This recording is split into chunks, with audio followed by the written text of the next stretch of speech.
வணக்கம். நீங்கள் இணைந்து கொள்வது நியூஸ் ஃபர்ஸ்டின் மதிய நேர பிரதான செய்தியுடன். விரிவான செய்திகளுக்கு செல்லும் முன்னர் முதலில் தலைப்புச் செய்திகள். ரிஷாட் பதியுதீனுக்கு எதிராக ஊழல் மற்றும் மோசடி விசாரணை ஆணைக்குழுவில் முறைப்பாடு. ஹெஜின் கொடுக்கல் வாங்கல் தொடர்பில் மத்திய வங்கியின் முன்னாள் ஆளுநர் அஜித் நிவாட் கப்ராலிடம் விசாரணை. 2014ஆம் ஆண்டுக்கான கல்வி பொதுத்தராதர சாதாரணதர பரீட்சையின் பெறுபேறுகள் வெளியீடு. இனி விரிவான செய்திகள். ஹெஜின் கொடுக்கல் வாங்கல் தொடர்பில் மத்திய வங்கியின் முன்னாள் ஆளுநர் அஜித் நிவாட் கப்ராலிடம் போலீசார் இன்று விசாரணை நடத்தி வருகின்றனர். ஹெஜின் எண்ணெய் கொள்வனவின் போது இடம்பெற்ற பண மோசடி தொடர்பில் மத்திய வங்கியின் முன்னாள் ஆளுநரிடம் விசாரணை நடத்தி வருவதாக போலீஸ் ஊடக பேச்சாளர் உதவி போலீஸ் அத்தியட்சகர் ருவான் குணசேகர தெரிவித்துள்ளார். இந்த கொடுக்கல் வாங்கல் தொடர்பில் முன்னெடுக்கப்படுகின்ற விசாரணைகளுக்காக முன்னாள் மத்திய வங்கி ஆளுநரிடம் வாக்குமூலம் பதிவு செய்யப்படுவதாக அவர் குறிப்பிட்டுள்ளார். இன்று முற்பகல் 9:30 தொடக்கம் மத்திய வங்கியின் முன்னாள் ஆளுநரிடம் வாக்குமூலம் பதிவு செய்யப்படுவதாக உதவி போலீஸ் அத்தியட்சகர் ருவான் குணசேகர் மேலும் தெரிவித்துள்ளார். வில்பத்து பகுதியில் உள்ள காணியை கையகப்படுத்திய சம்பவம் தொடர்பில் அமைச்சர் ரிஷாட் பதியுதீனுக்கு எதிராக ஊழல் மற்றும் மோசடி விசாரணை ஆணைக்குழுவில் முறைப்பாடு செய்யப்பட்டுள்ளது. சிங்கள தேசிய முன்னணி இந்த முறைப்பாட்டை முன்வைத்துள்ளது. வில்பத்து சரணாலயத்திற்கு சேதம் ஏற்படுத்தும் வகையில் சட்டவிரோதமாக உள்நாட்டவர்களையும் வெளிநாட்டவர்களையும் குடியமர்த்துவதற்கு அமைச்சர் ரிஷாட் பதியுதீன் நடவடிக்கை எடுத்துள்ளதாக முன்னணி சுட்டிக்காட்டியுள்ளது. இந்த நடவடிக்கைகளுக்கு வெளிநாடுகளில் இருந்து பணம் வரவழைக்கப்பட்டதாக தகவல் கிடைத்துள்ளதாக சிங்கள தேசிய முன்னணியின் தேசிய அமைப்பாளர் தெரிவித்துள்ளார்.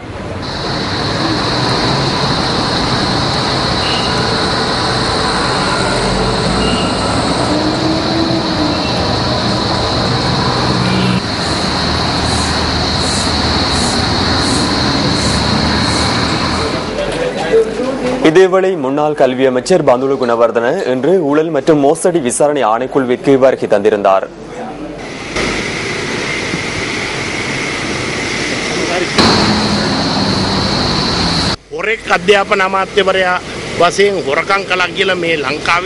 மாணவர்களுக்கான கல்வி திட்டங்களில் மோசடி செய்யப்பட்டுள்ளதாக முறைப்பாடு செய்யப்பட்டுள்ளமைக்கு அமைய இன்று காலை ஆணைக்குழுவுக்கு வருகை தந்தேன். இந்த விடயம் தொடர்பில் துரிதமாக விசாரணைகளை மேற்கொண்டு நான் குற்றவாளியாக காணப்பட்டால் வழங்கக்கூடிய அதிகபட்ச தண்டனையை வழங்கி அல்லது இந்த குற்றச்சாட்டுகளில் இருந்து விடுவிக்க வேண்டும். 50 நாட்கள் கடந்துள்ளன. ஆனாலும் இந்த 50 நாட்களில் பிரயோசனமான எந்த ஒரு நடவடிக்கையும் எடுக்கப்படவில்லை. ஆணைக்குழுவின் தலைவரை சந்திக்க கோரினால் அவர் கூட்டத்தில் இருப்பதாக தெரிவிக்கப்பட்டது.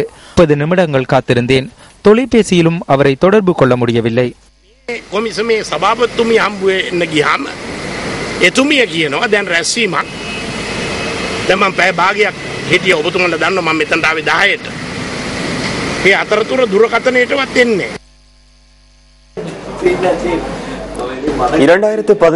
ஆண்டு கல்வி பொதுத்தராதர சாதாரணதர பரீட்சையின் பெறுபேறுகளை மீளாய்வு செய்வதற்கான விண்ணப்பங்களை எதிர்வரும் 24ஆம் தேதிக்கு முன்னதாக அனுப்பி வைக்குமாறு பரீட்சைகள் திணைக்களம் வேண்டுகோள் விடுத்துள்ளது.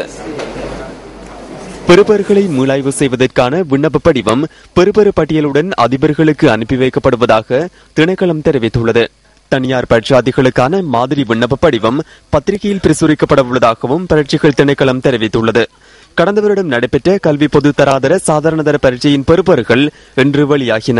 www.doenets.lk அல்லது www.results.exams.gov.lk என்ற இணையதளங்களுக்குள் பிரவேசிப்பதன் மூலம் பெறுபேறுகளை பார்வையிட முடியும் என பரீட்சைகள் திணைக்களம் அறிவித்துள்ளது. கொழும்பு மற்றும் ஜெயவர்தனபுர ஆகிய கல்வி வலயங்களைச் சேர்ந்த அதிபர்கள் பரீட்சைகள் திணைக்களத்தில் இன்று பெறுபேறுகளை பெற்றுக்கொள்ள முடியும் என பரீட்சைகள் திணைக்களம் அறிவித்துள்ளது. ஏனைய பாடசாலைகளுக்கு பெறுபேறுகள் தபால் மூலம் அனுப்பி வைக்கப்பட உள்ளன. கடந்த வருடம் நடைபெற்ற சாதாரணதர பரீட்சையில் 5,77,220 பேர் தோற்றியிருந்தனர். நிலுவையில் உள்ள முழு சம்பளமும் வழங்கப்படாத பட்சத்தில் தற்கொலை செய்வதை தவிர வேறு வழியில்லை என வாழைச்சேனை கடதாசி ஆலை ஊழியர்கள் தெரிவித்துள்ளனர். சம்பள நிலுவையை முழுமையாக வழங்குமாறு வலியுறுத்தி வாழைச்சேனை கடதாசி ஆலை ஊழியர்கள் முன்னெடுத்துள்ள உண்ணாவிரத போராட்டம் இன்றும் தொடர்ந்தது. தொடர்ந்து உண்ணாவிரதத்தில் ஈடுபட்டுள்ள போதிலும் சம்பந்தப்பட்ட அதிகாரிகள் பாராமுகமாக பொறுப்பின்றி செயற்படுவதாக ஊழியர்கள் குற்றம் சாட்டுகின்றனர். தொடர்ந்து நடந்து கொண்டிருக்கு. இந்த போராட்டத்துக்கு எந்த விதமான பதிலுங்களை சரியான முறையாக கிடைக்காத பட்சத்தில் நாங்கள் மேலும் இந்த போராட்டத்தை நீடிச்சு கொழும்பு வரையும் வந்து எங்களை போராட்டத்தை தொடர்ந்து எங்களை உரிமையை பெறுறதுக்கு நாங்கள் தயங்க மாட்டோம். இதில் தற்கொலை பண்ற முயற்சியில் ஈடுபட்டு கொண்டிருக்கிறாங்க. தொடர்ந்து நடைபெற்றுக் கொண்டிருக்கின்றது. இதுவரைக்கும் எங்களை ஏறெடுத்து பார்க்கவோ இல்லை எங்களுடைய பிரச்சனைக்கு முகம் கொடுக்கவோ எங்களுக்கு இதுவரைக்கும் ஒருவரும் எங்களுக்கு முன்வராதது மிச்சம் வேதனைக்குரிய விஷயமாக இருக்கின்றது.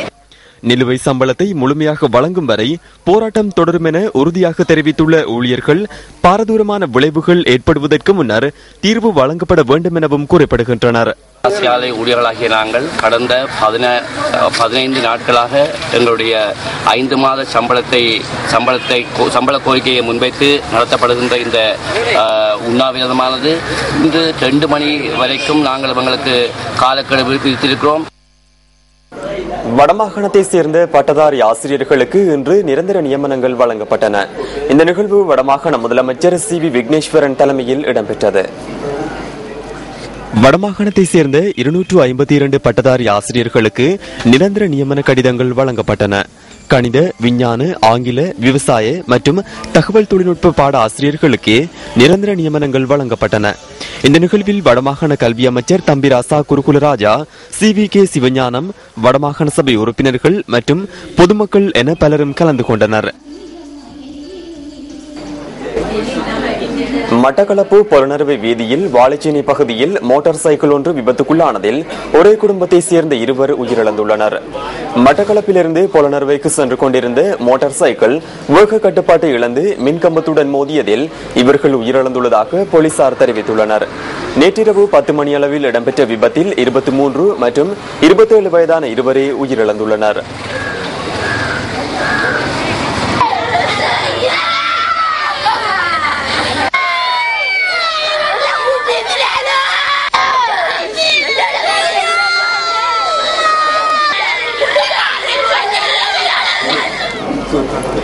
அம்பாறை கல்முனை பெரிய நீலாவணை பகுதியில் நேற்று பிற்பகல் இடம்பெற்ற வாகன விபத்தில் 3 சிறு காயங்களுக்குள்ளாகியுள்ளதாக போலீஸ் ஊடக பிரிவு தெரிவித்துள்ளது. கார் வேக கட்டுப்பாட்டை இழந்து மின்சார கம்பத்துடன் மோதியதில் விபத்து இடம்பெற்றுள்ளது. விபத்தில் காயமடைந்த 3 வைத்தியசாலையில் சிகிச்சை பெற்றதன் பின்னர் வீடு திரும்பியுள்ளனர்.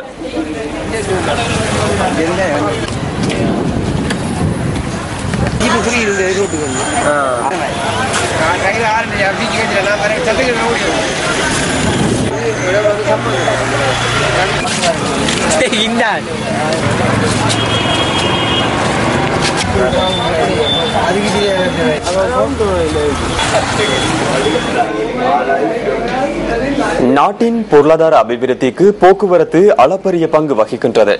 பல பகுதிகளிலும் அதிவேக வீதிகள் நிர்மாணிக்கப்படுகின்ற போதிலும் கிராமங்களில் உள்ள பல வீதிகள் கவனிப்பாரற்ற நிலையில் காணப்படுகின்றமை கவலைக்குரியதே. மட்டக்களப்பு கிரான் பிரதேச செயலக பிரிவிற்குட்பட்ட கிண்ணியடி பகுதியை ஊடறுத்து செல்லும் ஆறே இது. பிரம்பையடி தீவு, சாராவளி, முருக்கன் தீவு போன்ற கிராம மக்கள் கிண்ணியடி ஆற்றை கடந்தே மட்டக்களப்பு உள்ளிட்ட நகர்ப்புறங்களுக்கு செல்ல வேண்டிய நிலை ஏற்பட்டுள்ளது. பாடசாலைக்கு செல்லும் மாணவர்கள், அரசு ஊழியர்கள் மற்றும் விவசாயிகள் என அனைவரும் தோணி மூலமே ஆற்றினை கடக்க வேண்டிய துர்ப்பாக்கிய நிலைக்கு தள்ளப்பட்டுள்ளனர். இதனால் நாளாந்தம் பாரிய சிரமங்களை எதிர்நோக்கும் இந்த பகுதி மாணவர்கள் உரிய நேரத்திற்கு பாடசாலைக்கு செல்ல முடியாத நிலை ஏற்பட்டுள்ளது. பாடசாலை பிள்ளைகள் ஒவ்வொரு நாளைக்கும் காலையில் 100 பேர் போகும். அதில் 7:30 போகிற பிள்ளைகள் 8-9 மணிக்கு போகும். நாங்கள் பிள்ளைகளை பள்ளி தான் பாதிக்கப்படுது. பாலம் பண்ணிச்சுனால எந்த ஒரு தடையும் இல்லை. 3 கிராமத்துக்கும் ஒரு ஸ்கூல் ஒன்று. அந்த ஸ்கூலில் டீச்சர்ஸ் மாதிரி எல்லாமே தான் தோணியெல்லாம் போய்கொண்டிருக்காரு. பாதுகாப்பு குறைய கிண்ணியடி ஆற்றில் போக்குவரத்திற்காக 2 தோணிகள் பயன்படுத்தப்படுகின்ற நிலையில் அவை தமது போக்குவரத்திற்கு போதுமானது அல்ல என மக்கள் தெரிவிக்கின்றனர். மழை காலங்களில் பாரிய சவாலின் மத்தியில் தோணியில் பயணிப்பதாக மக்கள் குறிப்பிடுகின்றனர். தோணி இல்லாம இப்படி சுத்தி வார நிலையா இருக்குது. நெல்லை ஏத்தி போறண்டா, அறுவடை ஏத்தி வரண்டா, எல்லாம் கஷ்டம்.